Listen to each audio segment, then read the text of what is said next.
Bem, glória a Deus. Abra sua Bíblia em Atos 5. Nós vamos passear pelo texto. Queria que você mantivesse a sua Bíblia aberta, o seu aplicativo aberto, para que a gente possa caminhar nesse texto. Antes de entrar na mensagem propriamente dita, eu queria fazer uma ressalva de domingo passado. Domingo passado, nós trabalhamos na ideia de que Ananias e Safira foram hipócritas diante de Deus e isso lhes custou a vida. E durante a semana fiquei pensando e talvez refletindo sobre algumas coisas e creio que eu preciso fazer uma ressalva aqui.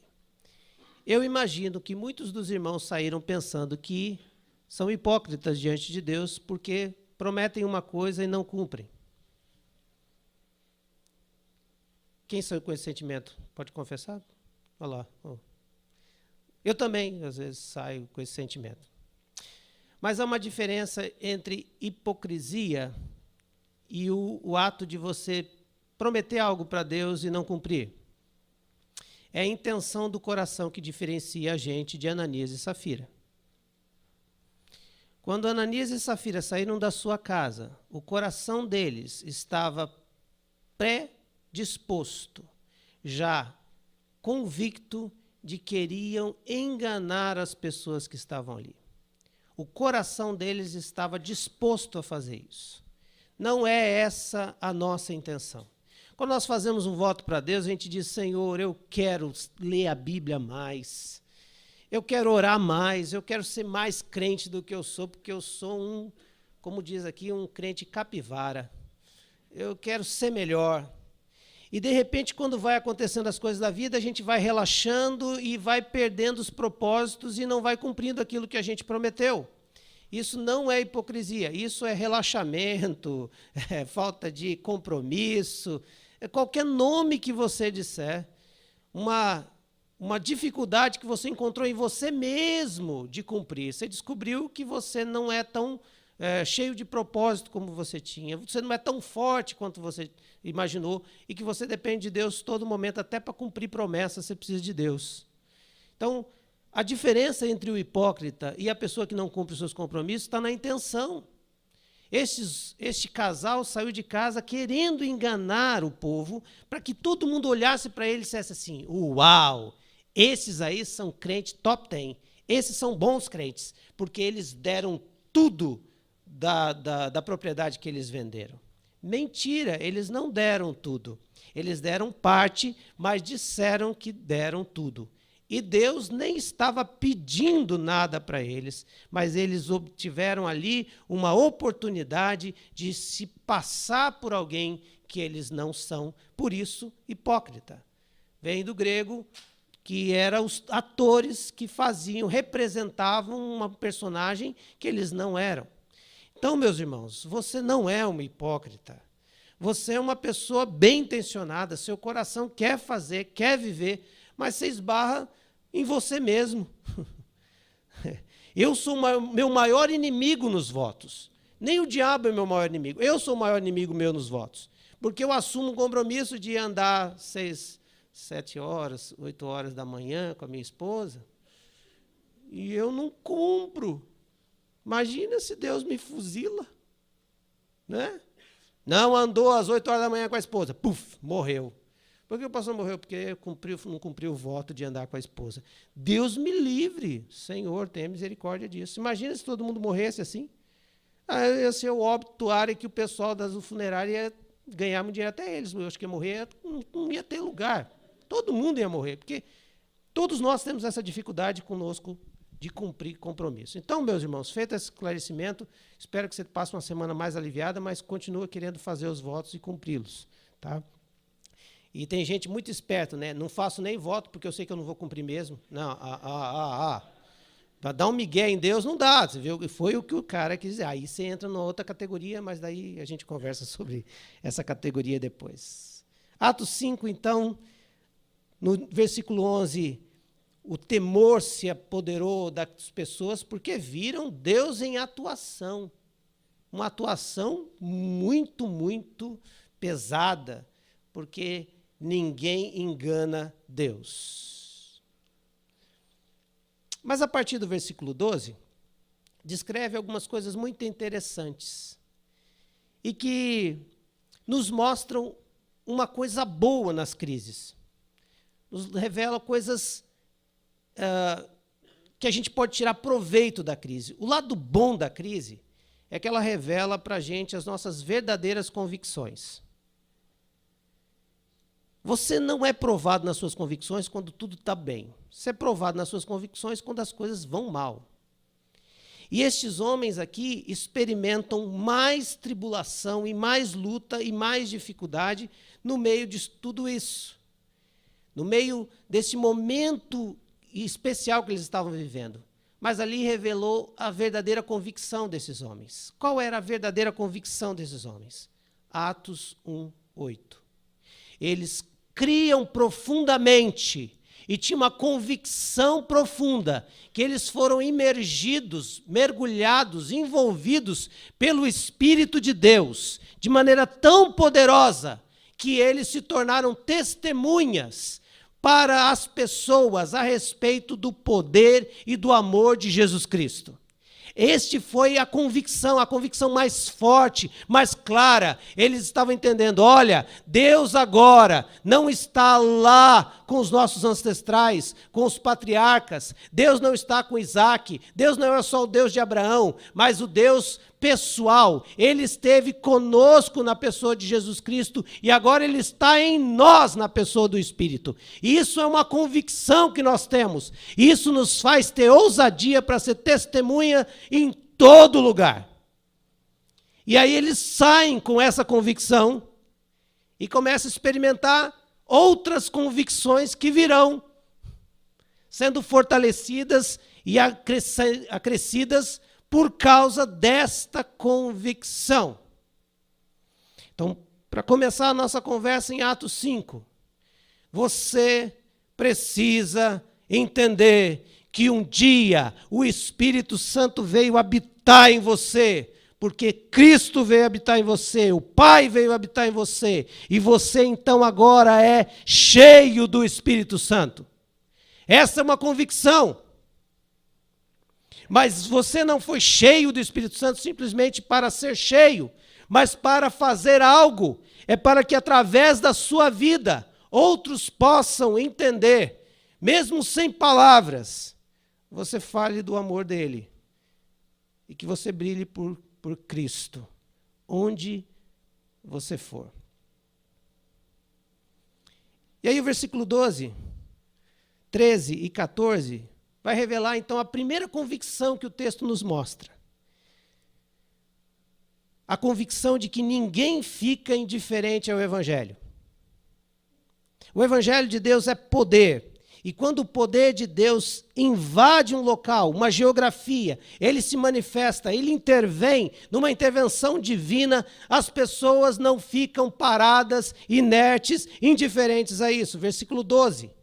Versículo 12, alguns creram e foram atraídos a reunir-se com a igreja que estava se formando. Os apóstolos realizavam muitos sinais e maravilhas entre o povo.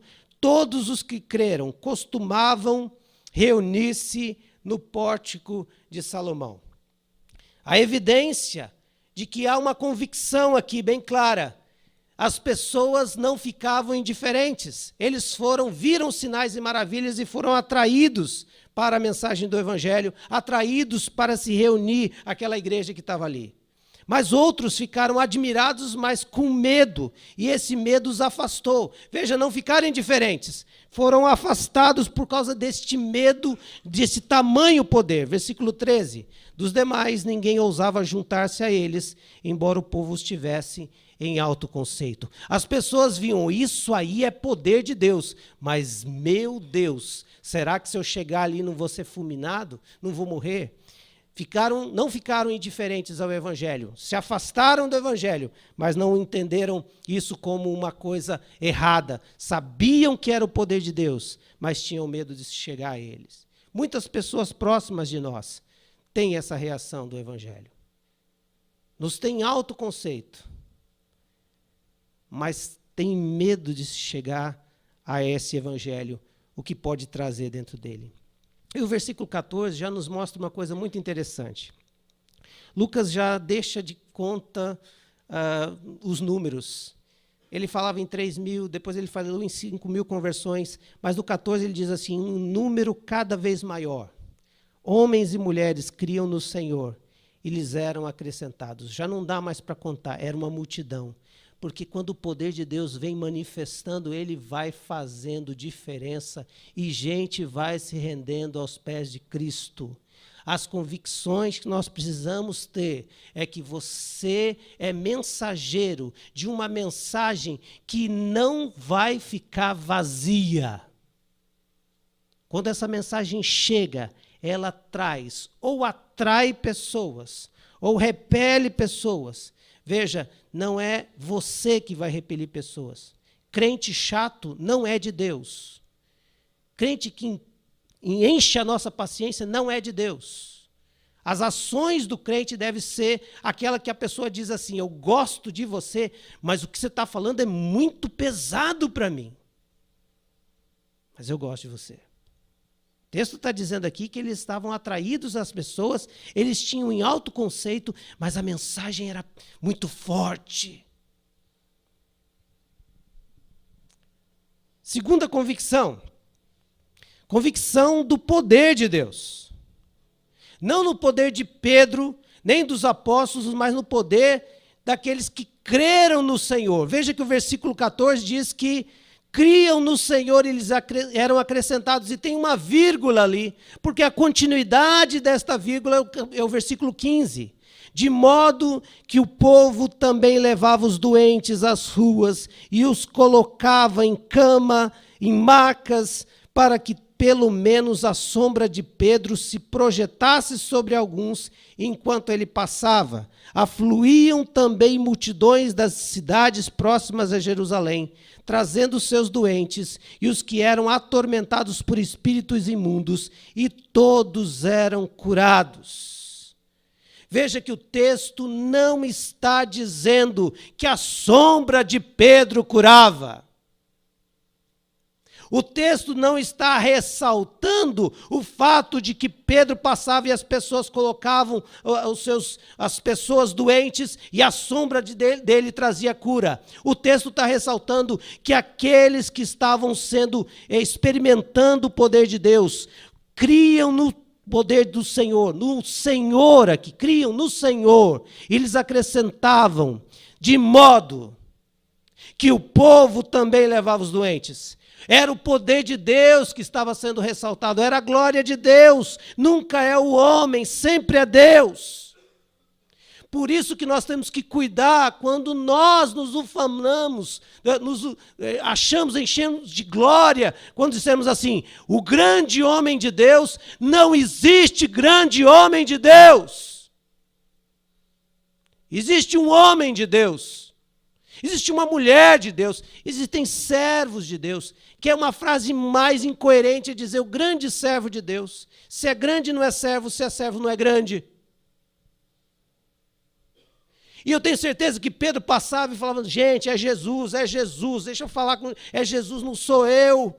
Mas o povo tem uma necessidade de idolatrar, de pastolatrar, de bibliolatrar. Tem gente que precisa de alguma coisa para dizer, e isso era comum desde a época de Jesus.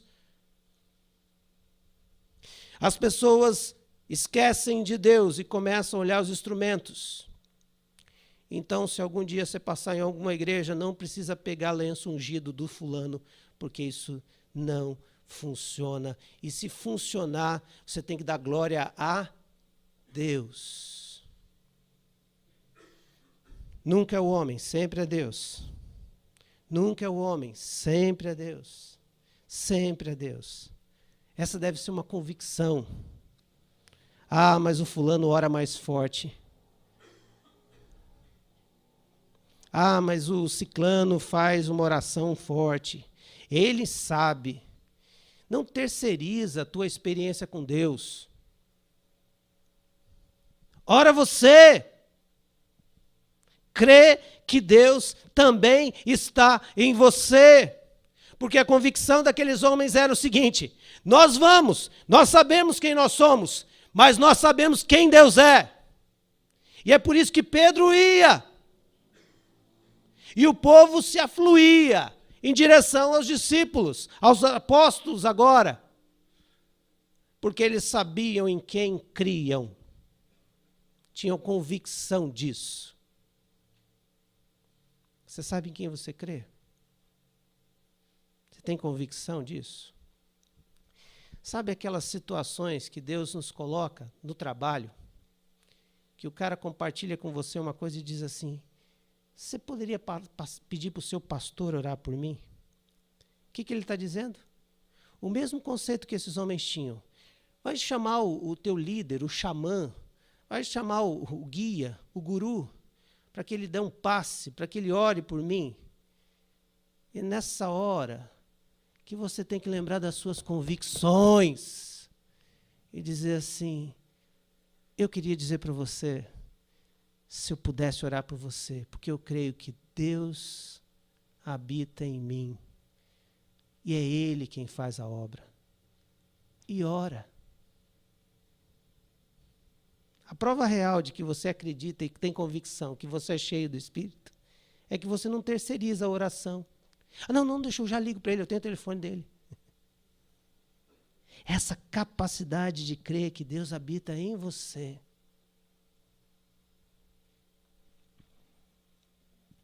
Terceira convicção. Convicção de que ninguém impede os planos de Deus.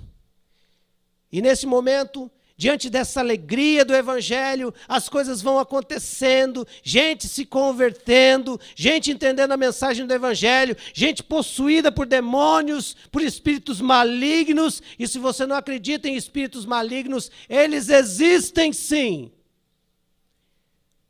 Mas eu acredito no sangue de Jesus Cristo, Todo-Poderoso, que quando os demônios ouvem o nome de Jesus com autoridade, eles saem.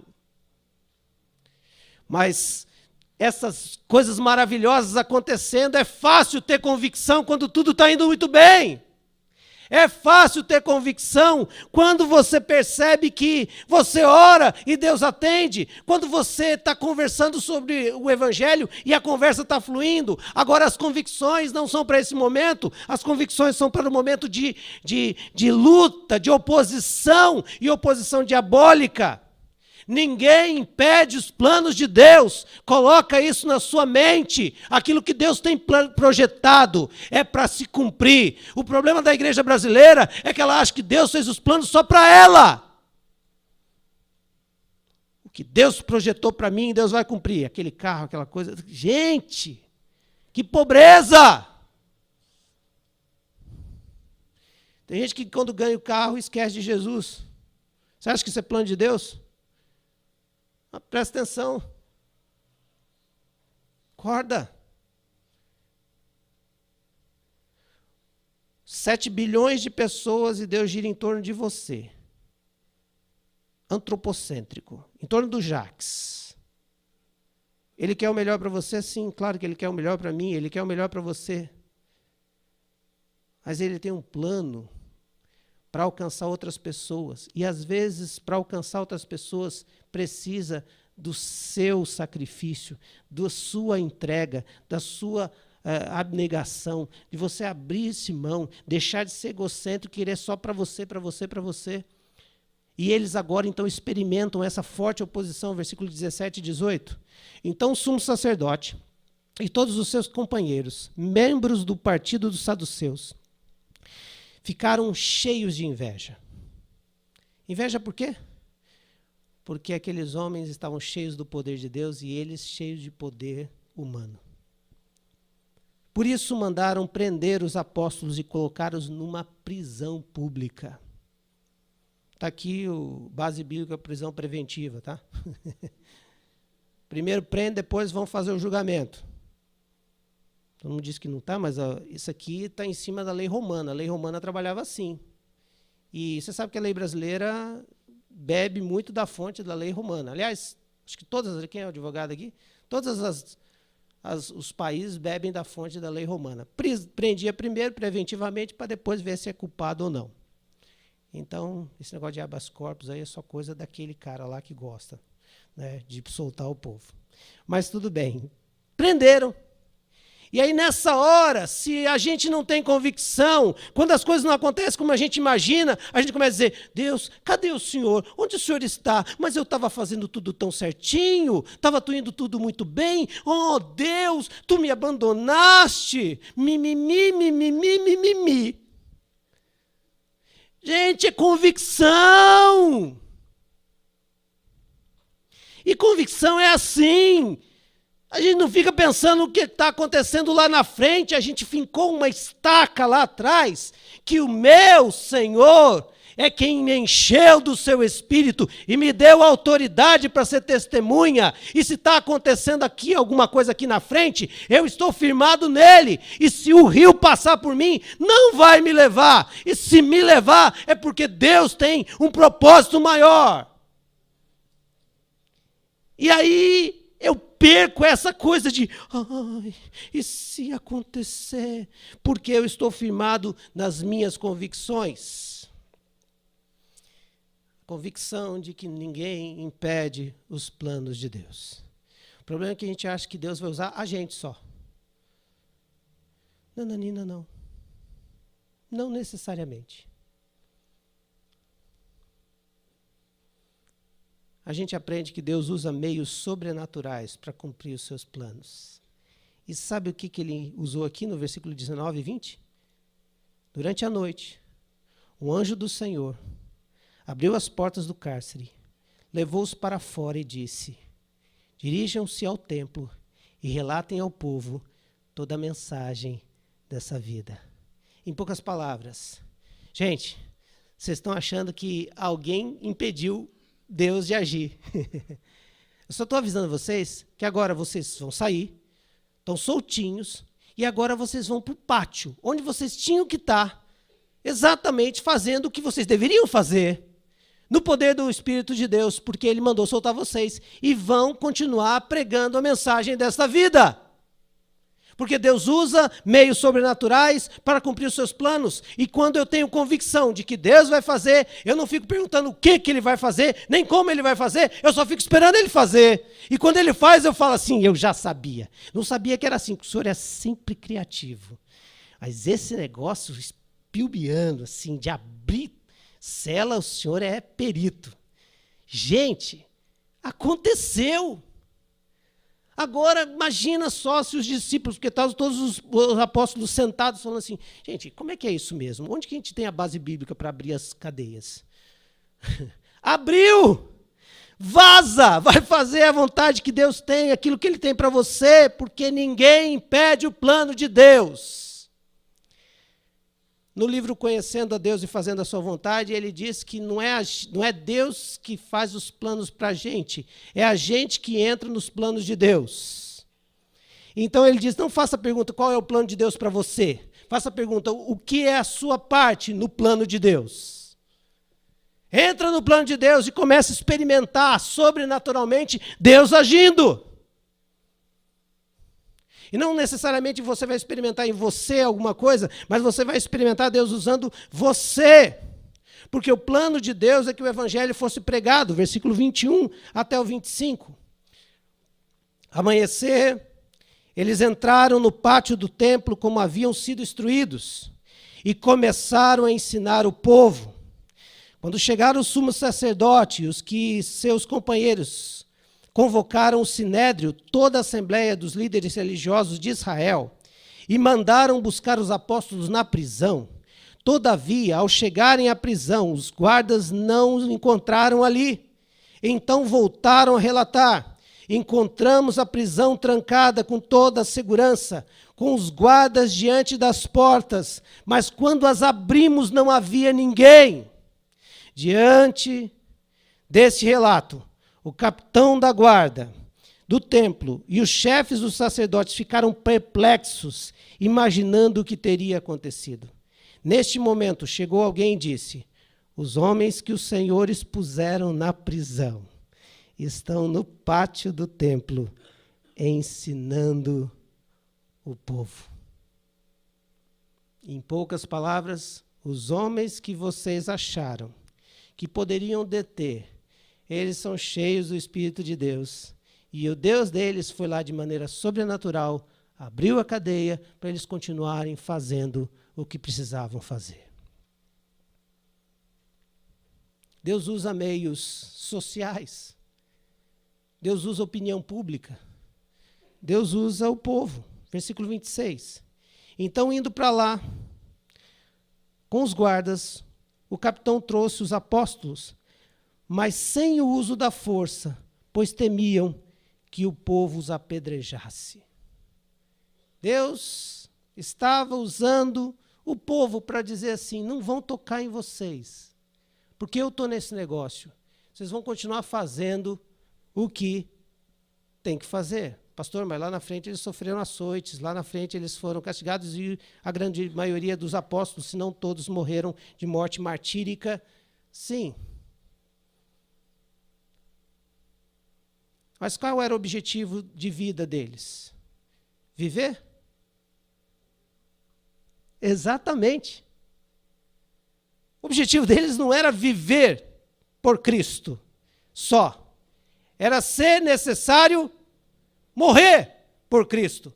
Porque o significado de testemunha é martírios, do grego que quer dar a nossa palavra martírio.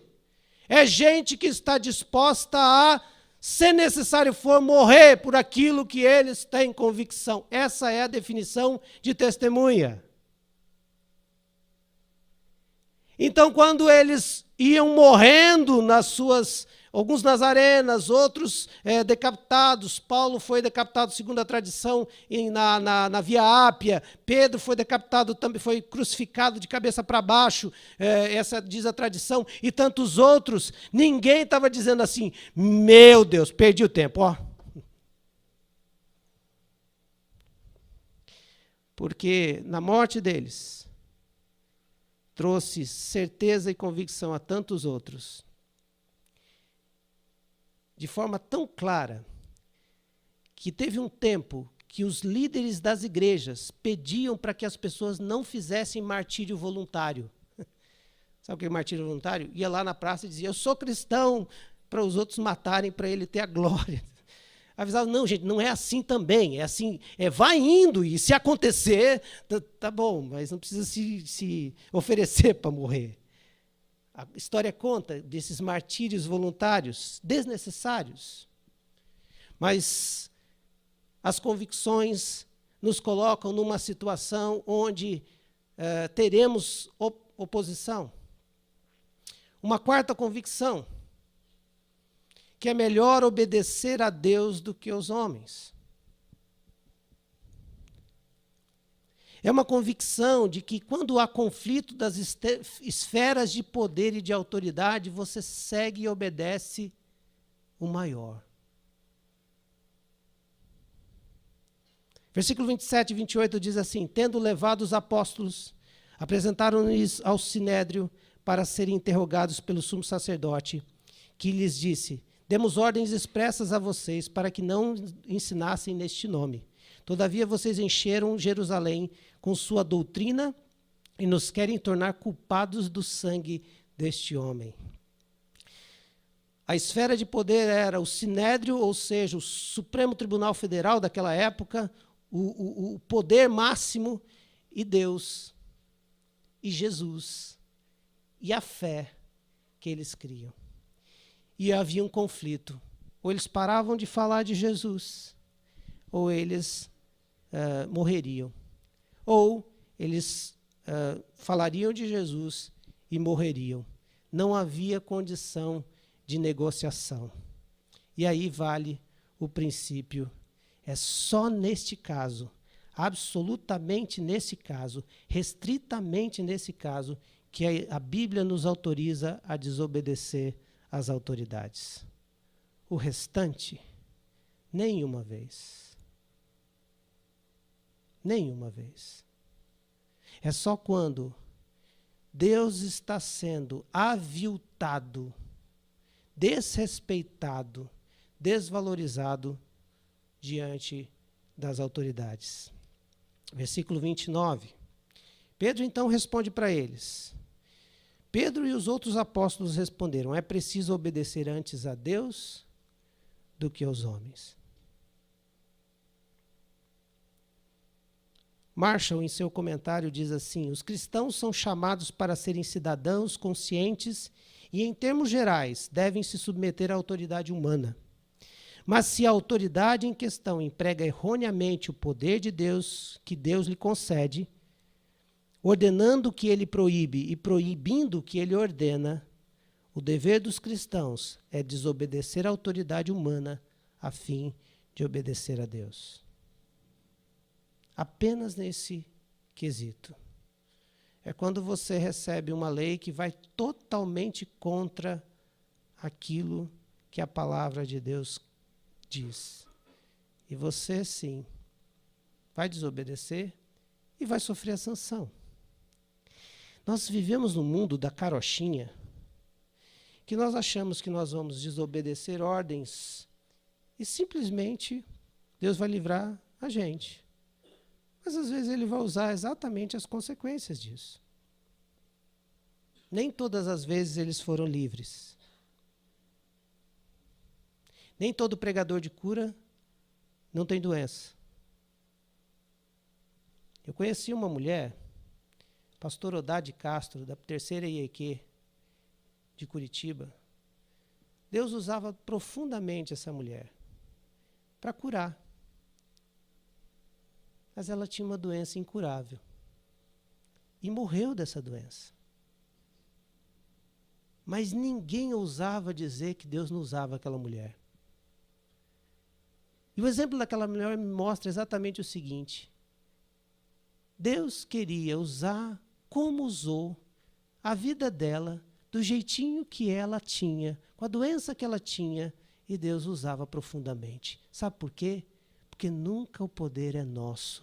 Sempre o poder é de Deus, para a gente ter a convicção sempre de que nós não devemos nos submeter a ninguém e a nada, a não ser o nome de Jesus, porque é Ele quem devemos obedecer sempre. Uma quinta convicção é que o Evangelho precisa ser pregado. E olha só o sermão que ele prega de 30 a 32, é repetição dos outros sermões. Eu brinco, Pedro só tinha um sermão. Porque ele falava a mesma coisa. Versículo 30. O Deus dos nossos antepassados ressuscitou Jesus Cristo, a quem os senhores mataram, suspendendo no madeiro. Deus os exaltou, colocando à sua direita como príncipe salvador, para dar a Israel arrependimento e perdão de pecados. Nós somos testemunhas dessas coisas, bem como o Espírito Santo que Deus concedeu aos que lhe obedecem. O discurso foi só um pouquinho ampliado de Atos 4:33. Jesus viveu entre nós, Jesus morreu por nós, Jesus ressuscitou para nós, Jesus vive em nós através do seu Espírito, ele foi glorificado e está à direita do Pai, e para o arrependimento nosso e perdão dos nossos pecados, e nós somos testemunhas disso. Não nos peçam para deixar de falar disso, porque é essa a função que nós temos, essa é a convicção que nós temos. Não nos peça para não falar de Jesus, porque a nossa vida só faz sentido se pregarmos o Evangelho, porque somos testemunhas dele. E um dia, lá atrás, quando ele sobe aos céus, ele nos traz essa promessa, a qual nós tomamos posse dela. E dissemos, sim, o Senhor nos encheu do teu Espírito em Atos 2. Nós vimos o teu poder, sentimos, experimentamos e sabemos que somos dele. E agora nós queremos pregá-lo de maneira sobrenatural, com todas as ações que Deus usar, para que pessoas entendam que Jesus Cristo é o Senhor. Ninguém impede os planos de Deus. Uma sexta convicção, que poderia ser a mesma convicção lá atrás, que ninguém impede os planos de Deus, está no versículo 33 e 34. Lá Deus usou meios sobrenaturais, e aqui Deus usa meios não convencionais para cumprir os seus planos, usou Gamaliel. Eles ouvindo isso, os homens estavam ali, o Supremo Tribunal Federal reunido, todos com as suas togas, e de repente eles, enfurecidos, ficaram furiosos e queriam matá-los. queriam dar sentença de morte, teriam poder para isso, teriam autoridade para isso. E Deus simplesmente intervém usando alguém. Não abriu anjo, abriu o sinédrio, não destruiu o sinédrio, não caiu colunas, mas ele usou alguém que estava lá. Mas um fariseu chamado Gamaliel, mestre da lei, respeitado por todo o povo, levantou-se no sinédrio e pediu que os homens fossem retirados por um momento. Eu não sei o que você crê, mas eu creio que Deus colocou Gamaliel naquela reunião. Você crê nisso? Eu creio que Deus colocou Gamaliel nessa reunião. Eu quero só dar as coordenadas, as credenciais de Gamaliel. Gamaliel é neto de Hilel. Hilel era um dos dois rabinos conceituadíssimos em Israel. O outro era Shammai. Esses dois homens, o Hilel era mais progressista, o Shammai era mais conservador. O Shammai era que dizia o seguinte, se separar, não pode casar de novo, não pode ter outra pessoa. E o Hilel já dizia, não é bem assim. As interpretações eram feitas por esses dois. E as duas escolas brigavam entre si por algumas interpretações. Mas este homem aqui era neto e aluno de Hilel. E foi professor de Saulo de Tarso. Então, o que esse homem falava, o pessoal parava e ouvia. E aí ele dá um conselho. E o conselho dele, 35 a 37, diz assim: Então ele lhes disse, israelitas, considerem cuidadosamente o que pretendem fazer a estes homens. Há algum tempo apareceu Teudas, reivindicando ser alguém, e cerca de 400 homens se juntaram a ele. Ele foi morto, todos os seus seguidores se dispersaram e acabaram em nada. Depois dele, nos dias de recenseamento, apareceu Judas, o galileu, que liderou um grupo em rebelião. Ele também foi morto e todos os seus seguidores foram dispersos. Na verdade, o Gamaliel só disse uma coisa muito simples. Disse, olha, gente, esse é o modus operandi de qualquer rebelião judaica. E até aquele momento já tinha acontecido milhares, não eram centenas, milhares de revoluções judaicas, rebeliões judaicas contra o povo, contra os romanos, contra os mesopotâmicos, contra todo e qualquer império. Havia milhares de judeus fazendo as suas rebeliões. Ele vai dizer assim, então eu vou tirar só 2 exemplos para vocês. Esses 2 líderes, o Teudas e o Judas, os 2 morreram. E quando morre o líder, a tendência do movimento é seus seguidores dispersarem. Logo, esse movimento vai seguir o mesmo padrão. Não precisa ficar se estressando. O que vai acontecer? Prende o líder, o grupo vai diminuindo. Chega até o frio, já dispersa todo mundo. Não gasta tempo com isso. E ele tinha razão. Quando o movimento é de homens. Mas a convicção que esses homens tinham, que era Deus que estava naquele plano. O princípio dele, então, foi o seguinte, versículo 38 a 40, diz assim, portanto, nesse caso os aconselho, deixe esses homens em paz e soltem-nos. Se o propósito ou atividade deles for de origem humana, fracassará. Se proceder de Deus, vocês não serão capazes de impedi-los, pois se acharão lutando contra Deus. Eles foram convencidos pelo discurso de Gamaliel. Ninguém impede Deus. O princípio que ele diz é, se é humano, vai ficar pelo caminho. Mas se for de Deus, que vocês não sejam resistentes àquilo que vem de Deus. Deus usou métodos não convencionais. De dentro do próprio sinédrio, ele tira alguém que deveria ser o que dava o voto a favor, para ser contrário e dizer uma palavra que livraria aqueles homens, não porque eles eram bonitinhos, mas porque eles estavam imbuídos de uma missão que ninguém pode impedir, porque o Evangelho é poder de Deus para a salvação, tanto do grego quanto do judeu e do gentio. As convicções que você tem é que te fortalecem nos momentos de oposição e de luta. Por isso, o versículo 40 diz que eles chamaram os apóstolos e mandaram açoitá-los. Depois ordenaram-lhe que não falassem em nome de Jesus e os deixaram sair em liberdade. Não quer dizer que se você quer servir ao Senhor, não terá dificuldades e oponentes. Muito pelo contrário, você terá sim. E esses açoites que eles levaram não foi um tapinha. Foi o sistema do castigo judaico. 40 chibatadas menos uma. Porque você sabe que se desse 40 já poderia entrar numa outra lei. Então eles davam a menos para poder dar mais, se precisasse.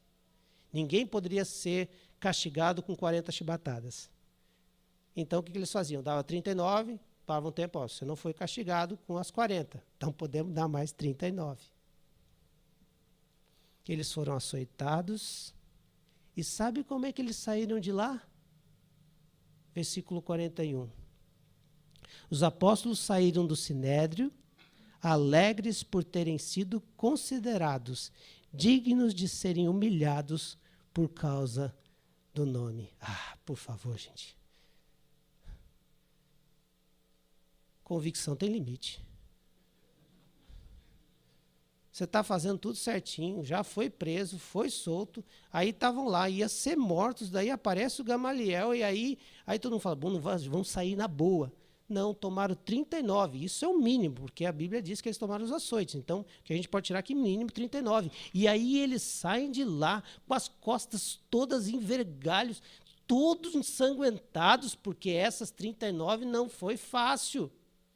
E diz que eles ficaram felizes por serem considerados dignos de serem humilhados por causa do nome. Isso é o que eu chamo de convicção. A minha convicção não é viver. A minha convicção é cumprir o meu propósito enquanto viver. É por isso que a gente explica algumas ações de mãe e de pai. Mãe que cuida dos filhos, de maneira que se coloca na frente de uma situação de perigo e morre, e o filho vive. Por que ela abriu mão da vida? Porque ela não estava ali para viver, ela estava ali para cuidar do filho. Esse era o propósito da vida dela. Dá para entender essas coisas? Então, o que deve reger a nossa vida não é um senso de preservação da nossa vida. O que deve reger a nossa vida é o senso de propósito, de convicção. E é isso que estes homens nos ensinam. As convicções os tornaram alegres e se sentiram honrados. E outra coisa interessante, eles tinham ousadia e perseverança. Versículo 42, todos os dias no templo e em casa, não deixavam de ensinar e proclamar que Jesus é o Cristo. As convicções deles faziam com que eles suportassem as aflições. As convicções deles faziam que estes homens fossem corajosos. Ou seja, havia uma proibição clara de pregar o evangelho e eles entendiam que essa era a função deles. Então, eles estavam lá para cumprir a vontade de Deus, eram corajosos. Sabe qual é a minha oração? Que a nossa nação seja cercada de homens cheios do poder de Deus, que exerçam as suas funções nos lugares onde o Senhor colocou, e sejam corajosos para dizer, eu estou aqui para cumprir a vontade de Deus. Eram homens de princípio. Não era a vida deles que estava em jogo, mas se era seguro essa forma de agir. Será que se a gente fizer assim, vai trazer algum mal para a gente? Não, eles não perguntavam, é isso que Deus quer que eu faça? E não ficavam calculando a sua segurança, mas sim a sua obediência, porque eram princípios estabelecidos, eram homens leais a Cristo. O que eu tenho que fazer? É isso que eu tenho que fazer? Então eu vou fazer. O mundo cercado de hedonismo, um prazer para si, impede que nós tenhamos uma geração de gente com convicção. Porque no momento que dói no meu calo, dói no meu bolso, dói no meu corpo, eu abro mão das minhas convicções. No momento que o prazer não está tão grande nessa missão, eu abro mão da missão. E é por isso que nós temos uma geração de evangélicos mimimi, me dá, estou de dodói. Ah, o irmão não conversou comigo, fulano não falou comigo, ah, ninguém me atende, ninguém me dá atenção. Presta atenção no evangelho. O evangelho é altruísta, é para olhar para as pessoas e ir lá. Quais são as reais necessidades das pessoas? Ir lá. Não terceiriza a sua fé, não terceiriza a sua experiência de comunhão com Deus, não terceiriza a tua missão. É você que Deus quer usar também. E é por isso que, às vezes, os momentos de dor e sofrimento que nós passamos, nós não passamos, nós sofremos demais. Porque nós não conseguimos olhar para isso como uma demonstração clara de que nós podemos experimentar o Deus que nós cremos. Queria que você fechasse os seus olhos. E eu quero orar com você.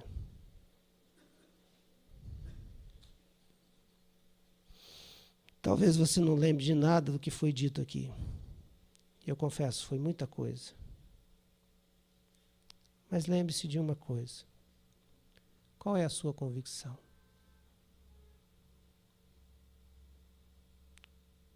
O que você crê? Senhor, que essa semana seja semana de convicção. Em nome de Jesus. Amém.